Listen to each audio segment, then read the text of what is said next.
Fall has always been the season of gathering in fields and orchards and kitchens and around tables, in living rooms and in theaters, no matter what furry creature or not so furry creature you have at home. It is the time when fruits of our labor are shared. The harvest doesn't belong to just one person alone. It becomes complete when offered to others. This truth has been rising in me more deeply than ever before. For so long, I thought growth was a solitary journey. My inner work, my gym sessions, my creative experiments, they felt private and personal and mine alone to hold. And this fall, I'm discovering something different. Growth is amplified in community. Harvest is multiplied when it's shared. When I think of fall, this fall forward, I think the image of a table, a long wooden one, covered with baskets of apples and bread and soup and all the yummy food. And people gather, not just to eat, but to belong, to see each other and to be seen, to celebrate not only the abundance of food, but the abundance of connection. And that's what theater has become for me. Yep, there's art, but there's also craft. And more than anything, there is gathering. Every rehearsal, every performance, every backstage hustle is a table that we sit around together. And each person brings something different. Their voice, their movement, their skills, their time. And together, we create something none of us could have made alone. Theater is teaching me that community, it's not only about proximity, it's about contribution. Belonging isn't just about being invited in, it's about showing up. Oh my goodness, gracious me, emotional me. It's about showing up with your offering, however small, because size does not matter in this case, and placing it on the table. And when everybody does that, when everybody brings what they have, the table overflows. There's a particular kind of magic in being witnessed. To have someone watch you step into a role, lift a weight, sing a line, and share a truth. They simply hold space for it, not to fix, not to judge, not to perfect, just to witness. I've realized how much I needed that. And I need that. And how much we all do. Growth can be fragile when it stays hidden. But when someone sees you, when they really see you, something solidifies. Enid, ya. Si te quedas aquí, ya está. ¿Ok? Nena, ya está. Estas cosas son importantes para la mami. ¿Ok, mi amor? Así que, a veure... ¿Te me estás quieta? Muchas gracias, mi amor. I truly decided to keep that in because that's truly me and how we function as family. And sometimes with recordings, you hear her in the background, whether it's voice messages or videos, because this isn't a studio space right now. This is a home where there's meows and cuddles and love. And we got to respect each other's space and time, even if they're cats. So what I was saying... is that nothing's perfect in life, right?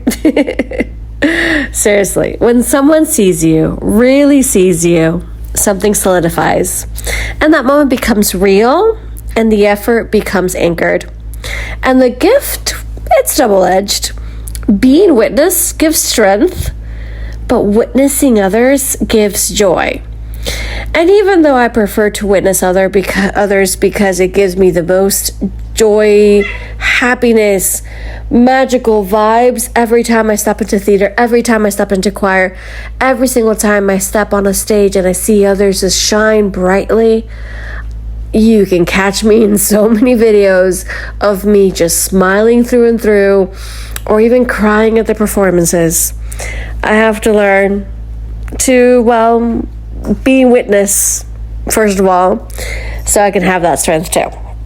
So yeah, I felt that in rehearsals, watching someone else nail a difficult part for the first time, it's just outrageously cool and magical and difficult and so much fun to watch. I felt it in the community, cheering for a friend who's finally stepping into something they were afraid of. Witnessing expands us. It pulls us out of our own insulation and into shared celebration. This is the harvest in the truest sense. Not just the fruits of our labor, but the shared abundance of many people bringing their gifts together. Of course, gathering itself, it's not always easy.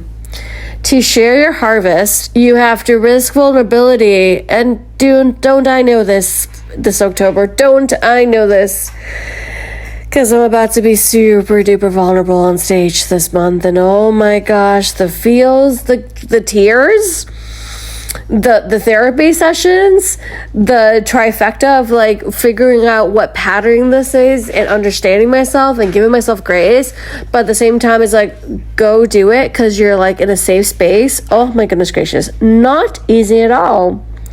You have to open your hands and let others see what you've been tending. And sometimes, this feels like 90% of the time, it doesn't feel enough. Whether that's from a YouTube video that you're currently watching or a podcast episode that you could also be currently listening to, from a documentary to having my cat meow in the background. Right on cue, miss, right on cue. So from that to being on stage alone, even though you're together with somebody, but when you're doing a solo, when you're acting by yourself, oh my goodness gracious, that's insane. The not feeling enough. You know, you fear sometimes that what you're offering is too small or too messy, or I don't know about too late, to be honest, because dreams don't have an expiration date. So here's the paradox though. The very act of sharing multiplies it. The courage to bring your imperfect fruit to the table makes space for others to do the same. And that's exactly what I'm learning as I step forward into this. No one expects perfection at the communal table. They expect presence, right? And I had to remind myself that again and again and again and again and again and again and again and again and again and again and again. I feel like I should probably like take this quote and just plaster it on my wall and in my notes app, because once again, the courage to bring your imperfect fruit to the table makes space for others to do the same. And that's something so powerful in that. Because I don't have the most polished performance. I really don't. I don't have the biggest great breakthrough every single time, even though maybe my cat disagrees and wants to cheer me on right now. What matters is that I show up bare and open and let myself be part of the circle. Because in community, your courage not only gives yourself permission to continue doing it in the future and gets you out of your comfort zone and you step onward and outward, it also gives someone else permission.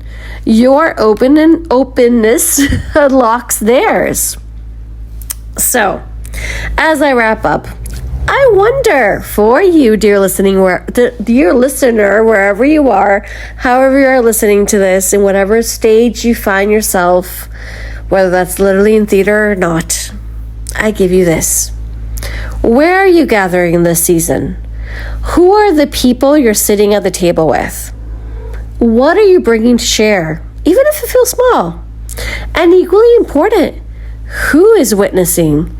Who needs your presence, your cheer, your quiet encouragement, or your loud one as is, like my cat keeps doing, as they step into their own season of becoming? Because gathering is not only about receiving, it's about offering. I'm struck about how many different spaces we can become gathering grounds.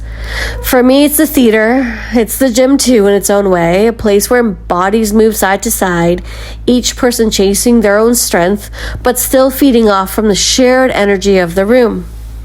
It's the dinner table where conversations stretch long into the evening, the circle of friends huddled around candles or laughter. What matters is not the form, but the spirit. The willingness to show up for others, to let the harvest be communal. When I insulate, I forget this. I'm convinced that growth is only mine, that the struggles and victories are private. But when I gather, I remember the truth. Everything deepens when it's shared. My story and my cat's story, as a matter of fact, becomes part of a larger story. My harvest adds to a collective feast. Because fall is the season of gathering, not just food, but people. Not just abundance, but presence. This season is reminding me that no matter how much I grow alone, the fullness comes when I bring it into community, when I bring it to a safe space, when I bring it out loud. So yeah, this is my invitation to you. Look around in your life and ask, where is the table waiting for you?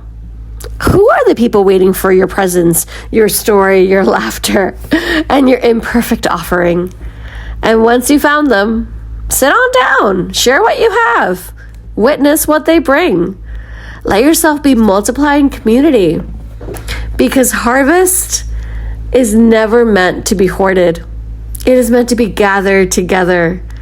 And when we gather, we remember the most important truth of all. We were never meant to do this alone. Oh, thank you so much for listening. It's such a pleasure to get to do this week after week. Hug tighter, love stronger, always believe. Till next time. Love you all. Ariadna.